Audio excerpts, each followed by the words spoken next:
Welcome back to the poker vlog. This is episode number 119. For this one, we head out to the East Coast. We playing some huge hands, bunch of all-ins, celebrity guest appearances. It's got everything. I'm pumped up. Let's go ahead and get started. It's my first time at MGM Springfield, Massachusetts. I love it here. The hotel room is awesome with unique art on the walls and a modern feel to it. There are tons of bars and restaurants on the property. The food is delicious. It's located right next to the Basketball Hall of Fame and the Dr. Seuss Museum, so I checked those out. Now it's poker time. It took about 10 months to go through all the proper channels and get approval from gaming to film, but it's well worth the effort. We have 14 tables of 2-5 and a big list. It's one of the best turnouts we've gotten. Brian Stafford's in the building. He came all the way from San Diego on the opposite side of the country. It's almost not even a meetup game without him. Before play begins, a dude named Andy brings me a koozie that his wife made. Shout out to Heidi for making sure my hands stay warm. I buy in for $1,000, then I take my seat. Early on, I'm dealt ace-king offsuit in the cutoff. Under the gun +1 opens at 15. Lately, I've been 3-betting with this hand less, especially against early position pre-flop raisers, and it's been working out.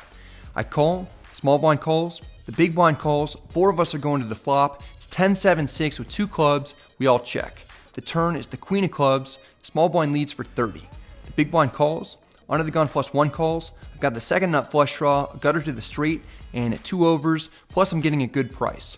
I call. The river is the 10 of clubs. We make the king high flush, but it's an awkward card because there are still plenty of hands that beat me and lots of opponents. The small blind isn't worried with 4 of the flush out there. He bets 80. It's a very small bet. The big blind and under the gun +1 both fold.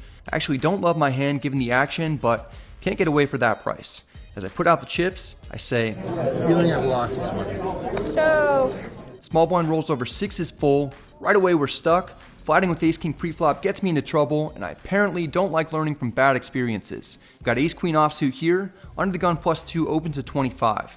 I call in the hijack. Small blind calls. The big blind calls. We go 4 ways to the flop. It's jack 10-8 rainbow. I've got a double gutter and 2 overs. It also smashes what my perceived range is going to be when I flat or raise preflop rather than 3-bet. The opponent's check to me. I take the aggressive approach and bet 65. The small blind and big blind fold. The initial preflop raiser calls. Perhaps he has something like ace-king. The turn is a 7. Any 9 makes a straight. Under the gun +2 checks. I doubt this particular player would raise 25 preflop with many 9s. I should have a lot more in my range than he will. I take advantage of that and announce a bet of 140. Before I get my chips out there, the opponent folds. We get a nice semi-bluff through and head to the second table where I've got queen jack of spades in middle position. Under the gun +1 opens at 15. I call. Cutoff calls, small blind calls, and so does the big blind. We go 5 ways to the flop. It's queen jack 10 with 2 clubs, flop top 2 pair.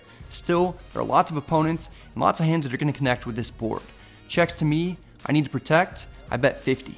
Cutoff, small blind, and big blind all fold. Under the gun +1 doesn't give up, he makes the call. The turn is the 6 of clubs, the flush gets there, the opponent checks. He raised preflop from early position, and there are quite a few high clubs on the board. That makes it slightly less likely that the player will have a flush because the queen and 10 of clubs are accounted for. There are fewer combinations of 2 club holdings that the opponent would raise with preflop from under the gun +1.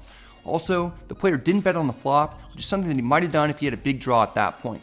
I assume that we're still ahead, but there are a ton of cards that I won't want to see on the river. I bet 120.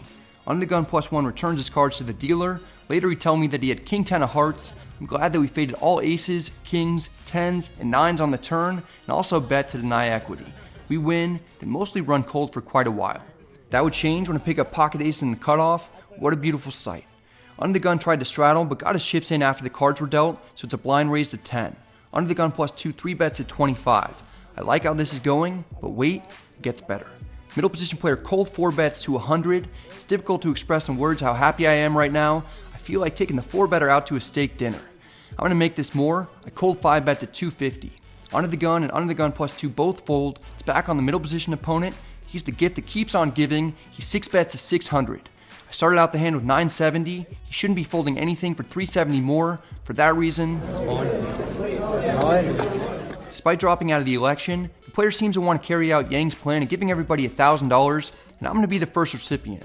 The opponent makes the call. Good luck, boys. Oh, man. Sick. Player has kings. It's a massive pot. One of us will be going to the Upper Peninsula, and the other is taking a one-way trip to Paintown. A lot at stake here. Flop comes out 9-8-4 with 2 hearts. We have the ace of hearts. The opponent doesn't even have a heart in his hand. We're in great shape.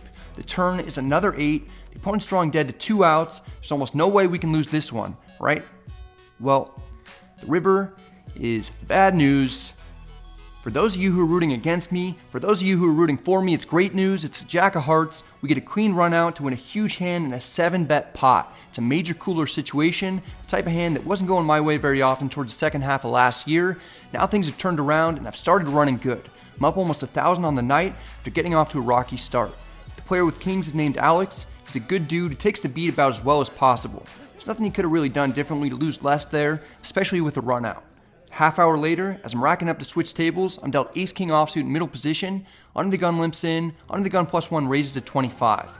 Under the gun +2 calls, I flat, the button calls, small blind calls, and under the gun calls, we go 6 ways to the flop, comes king 7 deuce rainbow, we have top pair, top kicker on the quintessential dry board. It's not connected, and there are no draws at all. Plus, since I didn't 3-bet pre-flop, no one should expect me to be quite this strong. Checks to me, I'm either up against a set or I'm way ahead of my opponents. I don't need to bet very much, I make it 50. The button min raises to 100, it only has 125 behind. Folds to me, there's almost no reason for a player to raise on this board with any hand, but especially with the set because it's going to scare the other opponents off that are drawing extremely slim. It's way more likely that he has a pair of kings with a worse kicker, and is now pot committed. My hand is under-repped, I jam for 225 effective, the opponent slides in chips to make the call, we're off to the races, the turn is a 10, river is another deuce, player turns over his cards right away and shows king-queen. We've got him notched. This time, flatting ace-king probably makes us more money than if we 3-bet pre-flop. I'm up 1,500, get to my final table of the night where I've got jack-10 suited in the cutoff. I open to 20. The button calls, we're heads up. Flop comes jack-10 deuce with 2 clubs. We have top 2 pair. I bet 20. The button raises to 50. Maybe he has a set of deuces, maybe he has a draw, maybe he just has 1 pair and he'll get scared if I re-raise. I flat for 30 more to see what develops on the turn. The dealer puts out the 9 of diamonds, king, queen, and 8-7 make a straight. I check, the button bets 80. The sizing here is odd on a board this dynamic. I'm not sure what to make of it. It feels mostly like I'm up against ace-jack with a slight possibility that I'm up against king-queen. Almost every other hand is going to be checking at this point or betting a larger amount to protect. I call, the river is the 5 of diamonds. Altogether, it's a pretty good run out. I still have top 2 pair, the flush draw missed. A few straights get there, I'm not sure how much I need to worry about those. I don't want to check and have this check back. I bet 200 to target ace-jack with king-jack. The button doesn't think that's enough. He raises to 505. This is not a fun situation to be in. It's not a huge raise. It seems like he wants to get called. If I were in a bigger game, I'd call in a heartbeat, since at higher stakes, people are more capable of making plays on the river. In 2-5 and below, people almost never raise river bets unless they have the absolute nuts. The way to exploit this is by folding more in these types of scenarios. I find myself calling this situation a lot. I'm almost always wrong. Folding just hurts my heart so bad. But in this instance, it feels like the right thing to do. Alright, I'm gonna fold this. Show the bluff for the boys. I've got to pause it here because the opponent was one of the few people in the game that wasn't necessarily there for our event and requested not to have his face on camera, so I wanted to respect that, but the fact that he didn't show and seemed to be upset that I folded makes me believe that I made the right play, got away without losing the maximum. Here I'm dealt aces again, the button straddled for 10, small blind calls, the big blind calls as well. I raised to 50 from under the gun. Middle position player 3-bets to 150, folds to me. The opponent should have a strong hand to 3-bet my initial early position raise. I 4-bet to 450. He calls the 4-bet, he'll probably have a hand like ace-king, kings, queens, or jacks. We're heads up, the flop is king-jack-4 with 2 diamonds. It's a pretty bad flop for what I imagine we'd be up against. Kings and jacks have us crushed, and queens probably can't even call a bet. The only hand that we can get value out of is ace-king. I check, which I might do with kings here also. Middle position player checks back. He might do that with a set of kings himself. I'm not sure what to make of it. The turn is the queen of spades. I'm beating 6 possible combinations that I thought my opponent could have, and I'm losing to 9. I check again. The opponent checks back. I don't think he'd ever do that with a set on this board. He either has ace-king or some completely random hand. The river is another jack. I need to go for at least some value. I bet 350, and as soon as my chips are out there, he folds. I have no idea what I could have been up against. What did you have, man? Oh, I hate you so much. I folded king jack. What did you have? I never find out. It must have been a very loose 3-bet and 4-bet call by the opponent. In the last hand of the session, but not the last hand that I'll go over in this video, I'm dealt queen 8 suited in a $20 10-handed bomb pot. Flop comes jack 8 deuce with 2 clubs. We have middle pair. We all check. The turn is the queen of spades. We make 2 pair. It's a possible straight out there, a lot of draws, and 9 other opponents though. Small blind leads for 85 and only has 273 total. Big blind calls, he's almost never going to have me beat with a made hand, otherwise he would have raised to protect against people who are drawing. I raised to 300, small blind is all in for slightly less, the big blind calls as well, he almost for sure has a drawing hand. I'm in another situation where I won't want to see a lot of river cards. The dealer puts out the 10 of diamonds, not necessarily a great one. Big blind and I are heads up for a side pot of $54. He checks, I immediately check back. Small blind turns over ace 9 of spades, get a flush draw and a straight draw on the turn, then drilled his gutter. I feel like I'm the one who got drilled in the gut.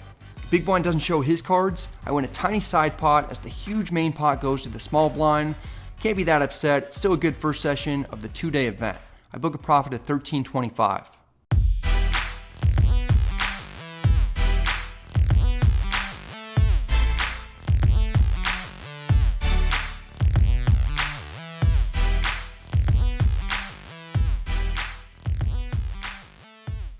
Great night here. The poker portion is finished with. I won 23-25, which was awesome. Ran a little bit cold in the beginning, and then it picked up quickly. So had that aces versus kings hand, and then unfortunately at the end had the queen 8 hand where the guy rivered the straight, but still won. I feel like I ran really well overall. I'm happy with it, and now we are headed to the bar. We go to the Commonwealth bar right outside the poker room. MGM hooks up our group with some delicious free food. There's nothing like celebrating a win with a bunch of great people and also extremely warm hands. Day 2 rolls around, we get another huge turnout and pack the room. I typically choose one day to film, so I plan on just giving Instagram updates today. I get into quite a few interesting situations. I'm up big early, I get some pretty cool gifts, and then I get involved in a hand that I can't help but film for you guys. I've got pocket sixes under the gun, I raised to 15. Middle position player calls, cutoff calls, the big blind also calls, we go 4 ways to the flop, the dealer puts out queen 6-6, we flop quad sixes, it's been quite a while since I've done that. The big blind checks, I'm almost overwhelmed with excitement, and become more concerned with getting my camera out without drawing too much attention to myself, so I check. Luckily, no one seems to pay attention to it, even though they're all aware that I wasn't planning on filming today. The player in middle position bets 35. The cutoff calls, the big blind folds, I've got the nuts, I'm worried about absolutely nothing. With a dry board out there, I called a trap. The turn is a 10, I check, the player in middle position bets 75. Get the sense that he's trying to rep a 6, obviously he doesn't have one. The cutoff calls, he may have a queen, I don't want to scare off either opponent, especially if the middle position player is bluffing. The river is an ace, it's mostly a bad card because it may seem to the other players in the hand like I have ace queen or aces. There's some chance that one of the other players has ace queen though, which would be great, or somehow king jack or ace x of spades. I check, middle position checks, he's the one that I was really hoping would go for it. The cutoff disappointingly also checks. Quads. It wasn't quite the pot that I was hoping for. Still, it's a pretty good one. I'm up 1,300 at the high point. Then the night gets even better because we have our first non-poker related celebrity in the house for a meetup game. Here with Michael Ian Black. Been watching him for years on VH1 and Other stuff. Yeah, but he's here for the meetup game, day 2. Thanks a lot for coming out, man. My pleasure. This is a must-watch video. This is all in action. Can't miss this video. You heard Aces gets it in against a different hand. Thanks, man. Awesome to have Michael Ian Black on the vlog. I run cold for a few hours after and ultimately book a win of 720 on the second session, profiting over $2,000 on my first trip to MGM Springfield. That's it for this one, guys. I hope you enjoyed it. If you did, please remember to hit the like and subscribe buttons. It helps out the channel a ton. Be sure to hit that notification bell also. That way you're notified every time I put out a new video.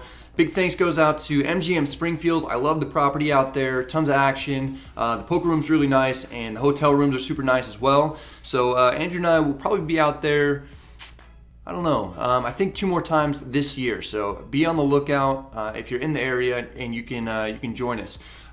Next meetup game is going to be at the end of the month with Chicago Charitable Games. So I'll have more information in the description box down below. Be sure to check that out, and maybe you can join us. All right, guys. Good luck at the tables. I'll see you next time.